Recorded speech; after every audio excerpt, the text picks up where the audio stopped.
আমাদেরকে চিল্লাইতে কোথাও দেখা যাচ্ছে না যে হেফাজতে ইসলাম সরকারের কাছে আইনুল হক কাসেমীর মুক্তি চেয়েছে।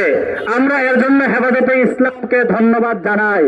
কিন্তু এদেশের কর্মপন্থী আলেম এবং হেফাজতদেরকে বুঝতে হবে, সরকার আপনাদেরকে নিতান্ত রাজনৈতিক স্বার্থে ব্যবহার করছে। নয়তো হেফাজতের বিবৃতির পরও এখনো পর্যন্ত আদালত আইনুল হক কাসেমীর মুক্তি দেয় না। আপনাদের বিবৃতি কি পরিমাণ সস্তা মনে করে এই সরকার, সেটা আমাদের বোঝা উচিত। একই সাথে বলতে চাই, এই সরকার আলেম বান্ধব বলে আপনারা যারা চিল্লাচ্ছেন, আপনারা মনে রাখবেন এই সরকার আলেম বান্ধব না, বরং নিতান্তই নিজেদের স্বার্থে আলেমদেরকে ব্যবহার করে যাচ্ছে এবং সেই ধারাবাহিকতায় আজকেও হয়ে আসছে। স্বজাতির কওমি আলেম সমাজকে বলবো, নিজেদেরকে আর সস্তা বানায়েন না। যতটুকু সস্তা রিপ্রেজেন্ট করেছেন তার মধ্যে আপনারা নিজেদেরকে সন্তুষ্ট করেন।